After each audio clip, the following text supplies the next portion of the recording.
গাজায় প্রবল বৃষ্টিতে আশ্রয় শিবির প্লাবিত, বিপাকে লাখো ফিলিস্তিনি। বৈরী আবহাওয়ার মধ্যে চলছে ইসরায়েলি হামলা, 20,000 শান্তিরক্ষী মোতায়েনে প্রস্তুত ইন্দোনেশিয়া। তাইওয়ানের কাছে $33 কোটি অস্ত্র বিক্রির অনুমোদন যুক্তরাষ্ট্রের, বেইজিং এর তীব্র ক্ষোভ। তাইপে ইস্যুতে জড়ালে শোচনীয় পরাজয় হবে জাপানের, হুঁশিয়ারি চীনের। এবং ট্রাম্পের কাছে ক্ষমা চেয়েও নিস্তার পাচ্ছে না বিবিসি। ব্রিটিশ গণমাধ্যমটির বিরুদ্ধে $500 কোটি ক্ষতিপূরণ চেয়ে মামলার ঘোষণা মার্কিন প্রেসিডেন্টের। যুদ্ধবিরতি লঙ্ঘন করে চলা বিমান হামলার মধ্যে মরার ওপর খাড়ার ঘা হয়ে উঠেছে গাজার শীতকালীন বৃষ্টি। ডুবে গেছে লাখ লাখ ঘরছাড়া মানুষের আশ্রয় শিবির। এর মধ্যেই 20,000 শান্তিরক্ষী নিয়ে গাজায় মিশনে প্রস্তুত ইন্দোনেশিয়া। অন্যদিকে দক্ষিণ আফ্রিকায় নথিহীন অবস্থায় পৌঁছানো 153 ফিলিস্তিনির রহস্যময় যাত্রাপথ তদন্তের ঘোষণা দিয়েছেন প্রেসিডেন্ট রামাফোসা। পশ্চিম তীরে অভিযানের মধ্যে চলছে হত্যাযজ্ঞ। বেইত লাহিয়া, গাজার পূর্বাঞ্চল ও খান ইউনিসে রাতভর চলে বিমান হামলা। তীব্র নিরাপত্তাহীনতার মধ্যে গাজার 9 লাখের বেশি বাস্তুচ্যুত মানুষ আশ্রয় নিয়েছে তাঁবুতে। একটি শক্তিশালী নিম্নচাপ ধেয়ে আসায় আশঙ্কা বাড়ছে নতুন বিপর্যয়ের।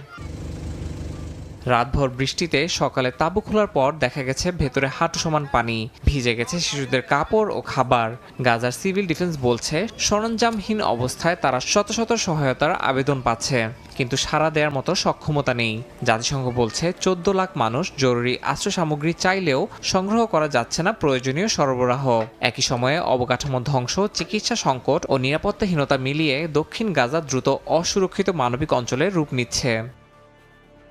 এদিকে ইন্দোনেশিয়ার জাকার্তায় প্রতিরক্ষা মন্ত্রী সিয়াফ্রি শামসুদ্দিন জানিয়েছেন, চিকিৎসক, প্রকৌশলী ও সামরিক সদস্য মিলিয়ে 20,000 কর্মী গাজা মিশনের জন্য প্রস্তুত। জাতিসংঘের আনুষ্ঠানিক অনুমোদন অথবা যুক্তরাষ্ট্র সমর্থিত একটি আন্তর্জাতিক প্ল্যাটফর্মের মাধ্যমে এই পদক্ষেপ বাস্তবায়ন সম্ভব বলে জানানো হয়েছে।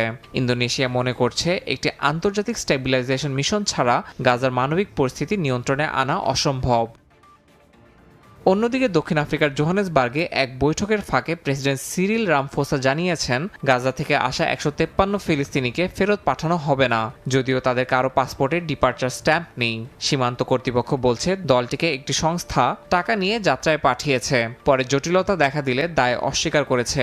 রামফোসা বলেছেন, দেশের গোয়েন্দা সংস্থা হোম অ্যাফেয়ার্স ও পররাষ্ট্র মন্ত্রণালয় এখন পুরো ঘটনাটি তদন্ত করছে।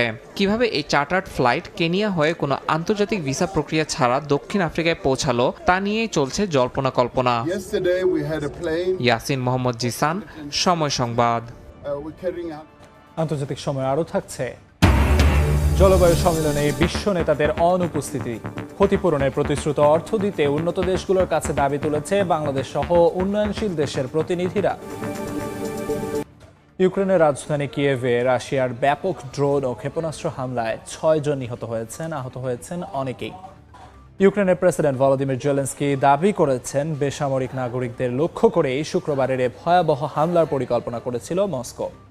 একই দিনে রুশ তেল বন্দরে ইউক্রেনের হামলায় বৈশ্বিক জ্বালানি সরবরাহেও ধাক্কা লেগেছে।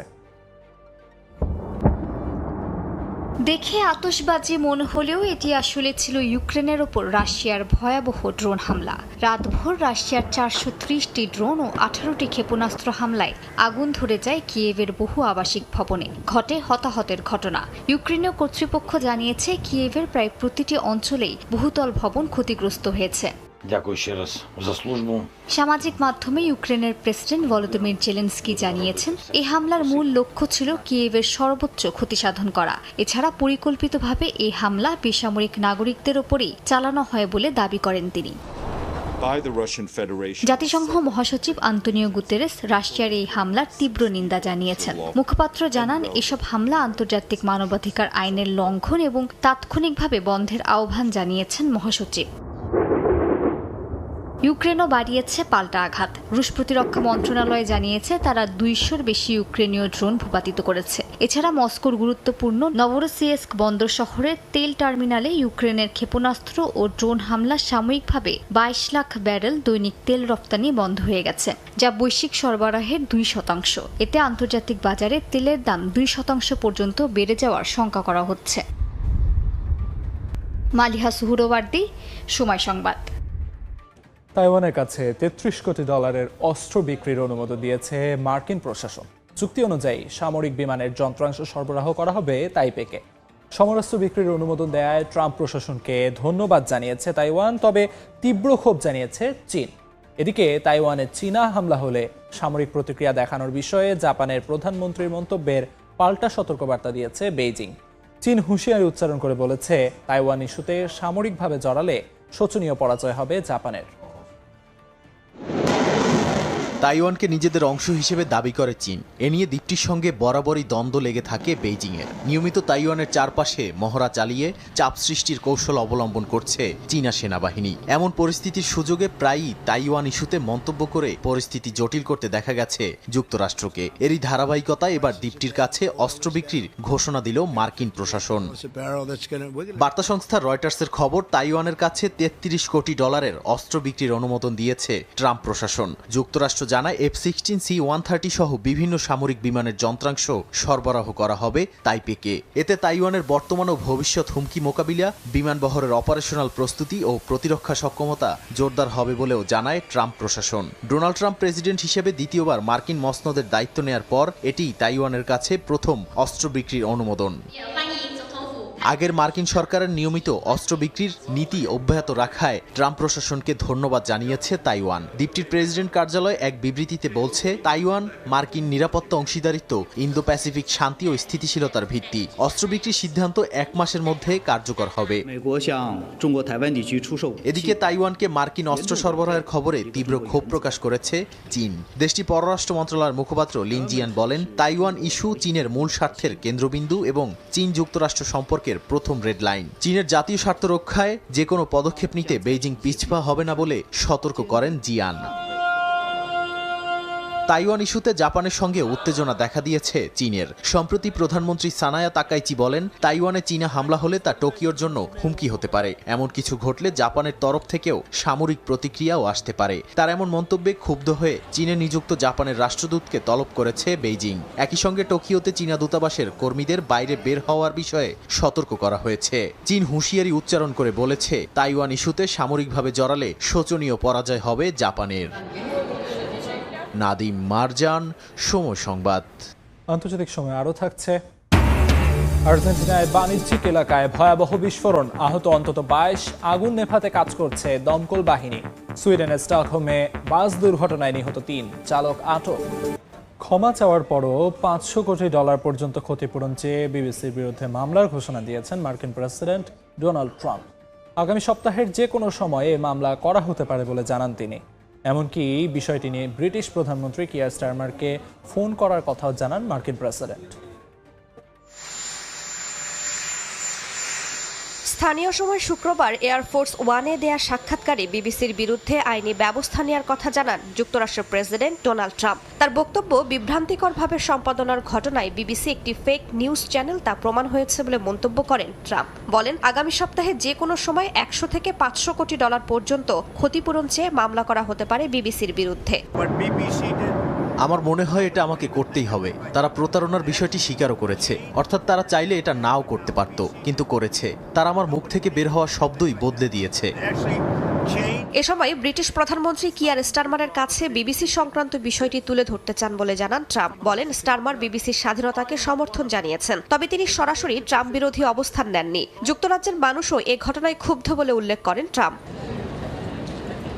এর আগে বৃহস্পতিবার বিবিসি জানায় তাদের চেয়ারম্যান সামির শাহ হোয়াইট হাউসে প্রেসিডেন্ট ট্রাম্পের উদ্দেশ্যে একটি ব্যক্তিগত চিঠি পাঠিয়েছেন। সেখানে তিনি ও বিবিসির পক্ষ থেকে প্রেসিডেন্টের বক্তৃতার ভিডিও সম্পাদনার জন্য দুঃখ প্রকাশ করা হয়, তবে ক্ষতিপূরণ দিতে নারাজ বিবিসি। এর সপক্ষে 5টি যুক্তিও তুলে ধরে গণমাধ্যমটি।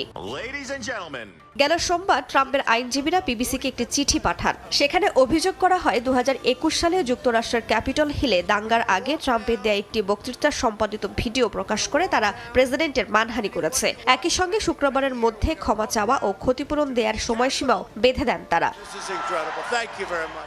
রাইসা জান্নাত, সময় সংবাদ। চাঁপাইনবাবগঞ্জ সরকারি কলেজ মাঠে বিএনপির পদ্মা বাঁচাও গণসমাবেশে বক্তব্য রাখছেন মির্জা ফখরুল ইসলাম আলমগীর। সরাসরি যাচ্ছি সেখানে। উত্তরাঞ্চলকে বাঁচাতে এই আন্দোলনটি আমাদের জন্য অত্যন্ত গুরুত্বপূর্ণ। ভাই, আগে নিজেরা বাঁচলে না অন্য কথা, তাই না? পদ্মায় যদি মরে যায় আমরাও তো মরে যাবো, ঠিক কিনা? অথচ দেখেন সে ব্রিটিশ পিরিয়ড থেকে এই পদ্মা নদীকে বাদ দেওয়ার চেষ্টা করা হয়েছে, তখন পারে নাই।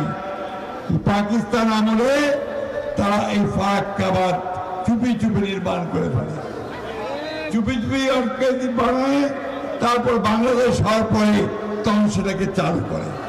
প্রথম এটাকে চালু করার অনুমতি দেয় শেখ মুজিবুর রহমান, আওয়ামী লীগের তখনকার সভাপতি এবং প্রধানমন্ত্রী তখনকার।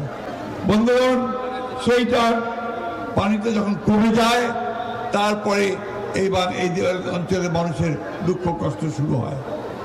আমাদের নেতা মৌলানা আব্দুল হামিদ খান ভাসানী, তিনি প্রথম ফারাক্কা মার্চ করেন, মনে আছে আপনাদের?